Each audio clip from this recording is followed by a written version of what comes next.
It's gospel hour with Kayla J. It's gospel hour with Kayla J. It's gospel hour with Kayla J. Kayla J. It's gospel hour with Kayla J. It's gospel hour with Kayla J. Hey, and welcome back to Kayla J's Gospel Hour right here on WURD Progressive Black Talk Media. I am so excited to bring forth to you this next author. We have, a few weeks ago, we had Lady Vanessa Gaskins with her Morning Fire prayer book. Well, today we have back to the WURD stage Pastor Cheryl Hurly, who just collaborated and wrote this book, and I'm gonna let her tell you about it. But it's called Queens Who Defy the Odds. It's just an amazing book. So hello, welcome to the show, Cheryl Hurly. Thank you, Kayla J. I am so excited to be here with you in this space, and I just love your energy. I absolutely love it. And when you talk about hallelujah, just talk about an author. I am so excited about what God has been doing. One of the things that I want to share is that I am that author to our listeners and to our viewers. I'm that author that in high school, I was told by my motivational counselor, who's supposed to help you fulfill your dream. I told her I wanted to be a journalist. And she told me her response was not, oh, do whatever you need to do, or I'll help you do whatever you need to do. Her response to me was, well, Cheryl, you should consider being a social worker, because very few people, Black people in particular, are successful in journalism. Well, it was almost like I had a balloon and she stuck a pin in it. And while it fizzled out a little bit, it didn't fizzle completely out. And I went on, as you can imagine, I went on to Westchester University and I became a social worker. However, when God blesses you with a gift and something that he puts inside of you, it doesn't go away. It might lie dormant, but it doesn't go away. So some years later, and I used to write plays in high school, I ended up going back to my first love, writing. And this book, Queens Who Defied the Odds, is the 7th book of the Black girl from the bottom, known as West Philadelphia, that was told that she should be a social worker and not move away from journalism. So I'm excited about Queens Who Defied the Odds. So excited. I'm so happy you defied that odd, because there are a lot of Black females in journalism, and we're doing the dang on thing too. Yes, we are. Yes, we are doing it.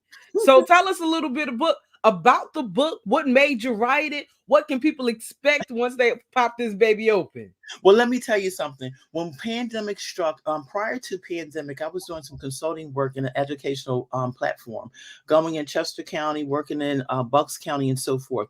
Once pandemic struck, we were restricted from going into any buildings, and I was at a place. Okay, God, what is it that you want me to do?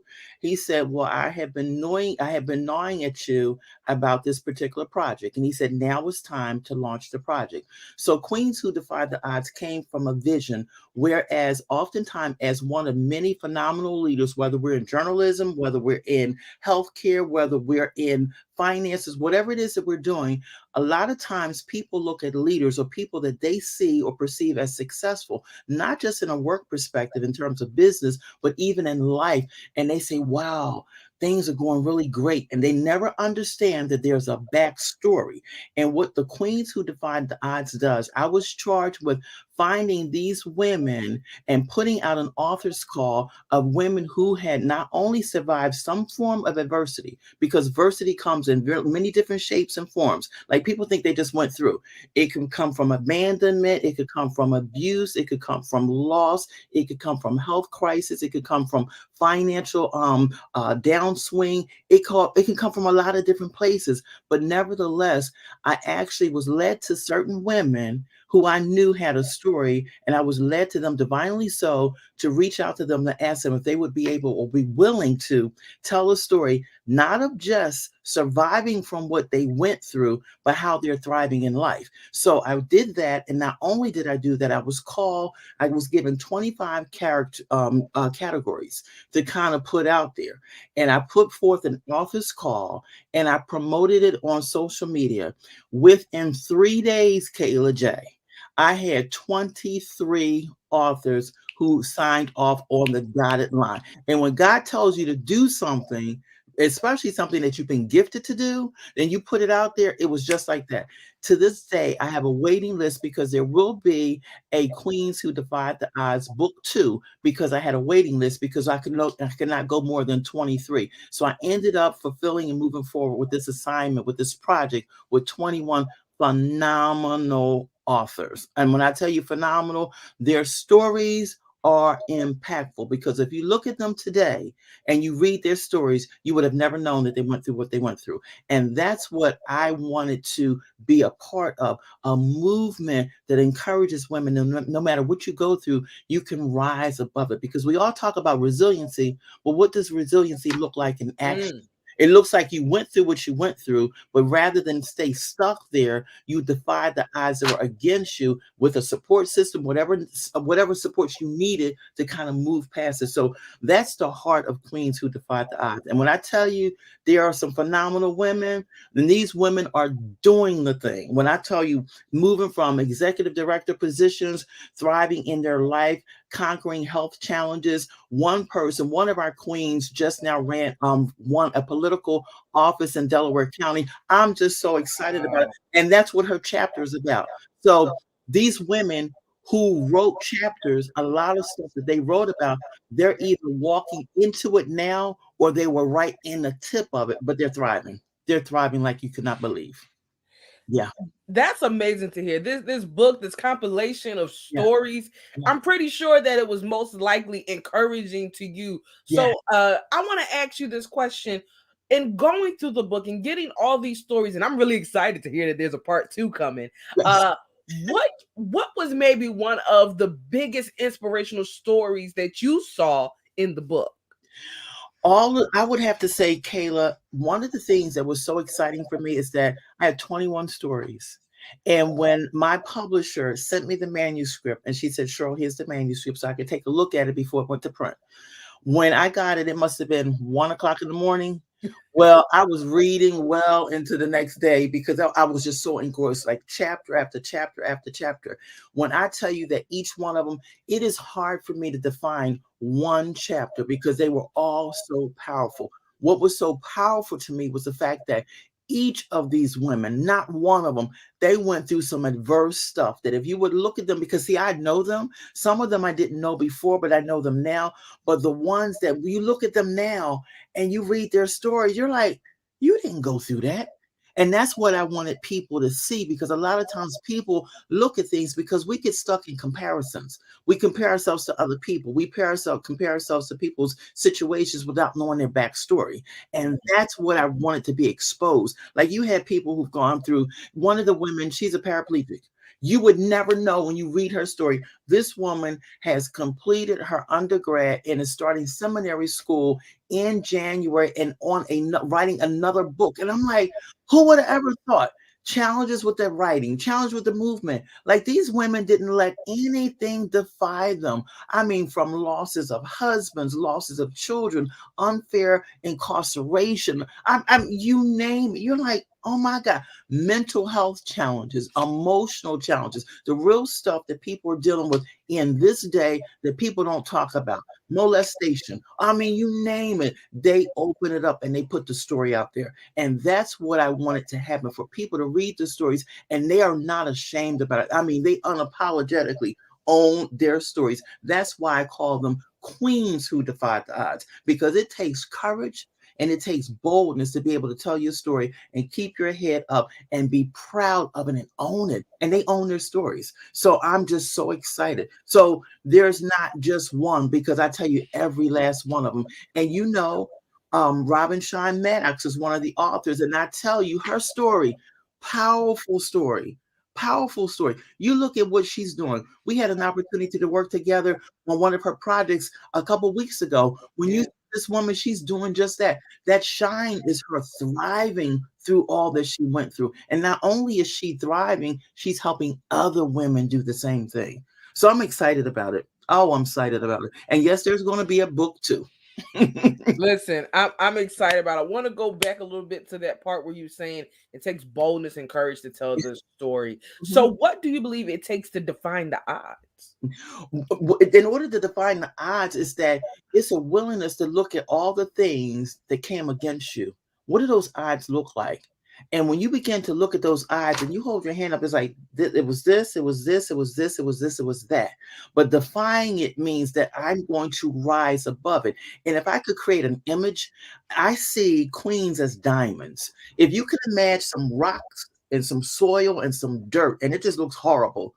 But underneath that dirt are diamonds. And each one of these queens to me represent a diamond that pressed her way through. But when you talk about defying her odds, she pressed her way through every single obstacle that she went through. And I'm not talking about situations where they just had one thing. They had several things that they had to press through. And when they came forth as a pure diamond shining bright. So everybody can see and they can look back and say, wow, Maya Angelou has this quote that I love. She said, no matter what, she says, still I rise. And when I think about a queen who defied the odds, she's that woman that in spite of what she went through, she still can say, still I rise. That's a queen who has defied the odds. That's amazing. Still I rise. Yes. Come on here. Still I rise. Yes. Let the folks know, where can they find this book? We talking about it and they like, listen, I'm ready to purchase. I'm ready to purchase. So where can they find your book? How can they support you? Yeah, Queens Who Defied the Odds. You can visit my website at www.empowered, that's EMPOWERED 2TO Inspire INSPIREUYOU.com. I would love for you to go to the website. There are other service offerings there, but one of the things that God has called me to do is to empower and inspire women. I want every woman to recognize she's willing to do whatever is necessary to conquer her fears, achieve her dreams. That means fulfilling her purpose and walk unapologetically in her God-given purpose. So Queens Who Defied the Odds, that's exactly what they're doing. And everything that I put my hands on, all service offerings are all about empowerment and inspiring. Because when I think about that woman, that motivational counselor who told me, instead of inspiring me and instead of empowering me, she tried to deflate the vision, the gift that God had given unto me. So that happens, unfortunately, Kayla, in many situations. Women have experienced similar situations. So I'm one of many, that change agent who wants to come along and change the trajectory of that a woman recognizes that she does matter and that she's good enough to fulfill, in spite of what she goes through, to move forward and fulfill her passion and her purpose. So that's where you can find the book. And also we have a companion mug that says Queens Who Defied the Odds. And these are different women here. And there's a little diamond, a little stone there that every time she sees that shine is that diamond, it's the representative of that diamond who just pushed through all the stuff that she had to go through. So there is a companion mug that goes along with it. And it can be ordered separately. But again, I'm just so excited. I'm just so excited at these queens who are defying the odds. And with regards to the book too, there will be an author call that will be going forth, and I'll make sure I let you know so your audience will stay in the know, but it'll be coming through soon because we had so many women when we did our book launch. And because we're in this virtual platform, we couldn't do a physical launch as of yet, but we did a virtual launch and people were so excited. We already had an existing waiting list. We now have more people who's like, I want to tell my story and see what God did.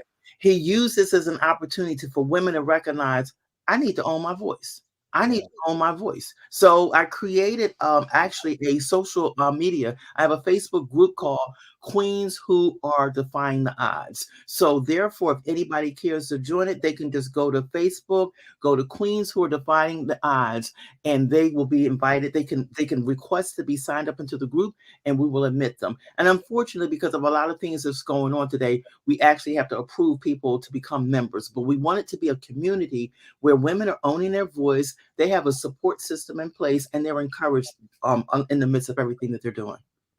Yeah. So if someone's listening and they say, listen, I know you already got a super long wait list.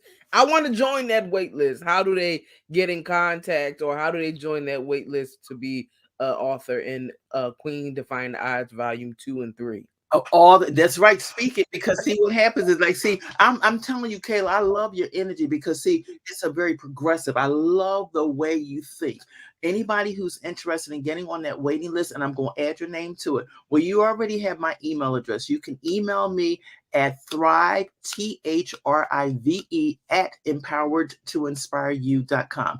You can send me an email. You can visit the website and you can leave a comment or send me a message. Either way, I will get it and I will add you to the list. I will tell you that if you are listening, if you are interested, respond ASAP, because as I said earlier, it was only 3 days. And I had co-authors and other platforms. They're like, how did you get so many women like that? It's because what happens when they looked at the categories, these are real people. These people exist. It's not like we had to think about it was real talk. And when people saw it and they said, you know what, that's me. And they signed up, they told their stories. And I want people to tell their story and I want them to own their voice, because even as a contributing author, one of the other things is that even though you only write one chapter, you are recognized at this point on as a published author. And that was the other thing. So whatever platform you're on, you have something that you have a tool that you can share with your respective audiences. Yeah. That's amazing. Mm-hmm. That's amazing. And again, they can go to empoweredtoinspireyou.com, correct? That's correct. Mm-hmm. That's awesome. Absolutely correct. That's absolutely. So you already, Kayla, your name is already in a check. I'm so excited. And this opportunity that you're affording your listeners is also a form of empowerment. And I just need to tell you that I love that. And the fact that it's at 12:30 at 12 o'clock midnight, I just love that. I just love that. Powerful. And you're one of those women that's going to be changing communities, and it's necessary. Yeah. I appreciate that. I received that. Before I let you go, any last words you want to give to the people about how they can defy their odds, our queens and our kings out there who are maybe going through a little bit of adversity? Any advice you have for them? Absolutely. When I think of adversity, and I think about the fact that many of us, especially in this time, it was before pandemic, but even more so now, the dreams and the desires and the hopes that you've had, and you felt like, oh, because of a loss of income or because of a loss of this or loss of a support system, that I just can't do it. Don't look at your current situation as from a place of defeat. Look at it from the flip side of adversity as an opportunity. Look at it as, what is the opportunity that's out there? Because a lot of times we don't look at adversity as opportunity. We see it as defeat.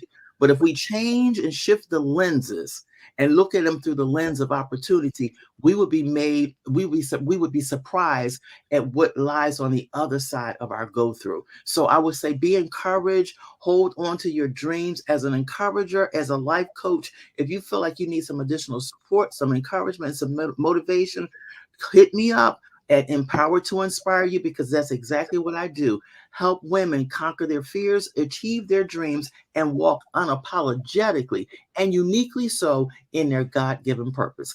Thank you for taking the time to listen to Kayla and I. I know we've gone on, but this is our heart work and we absolutely love it. Empowering and inspiring audiences. I thank you so much, Pastor Cheryl Hurly, CEO of Empowered to Inspire You. Thank you so much for joining me here on Kayla J's Gospel Hour. I appreciate it. Thank you so much for having me, Kayla. Love you much. I love you too. All right, folks, there you have it. Be sure to go out and get that book, empoweredtoinspireyou.com. That's where you go to get the book, get the mug.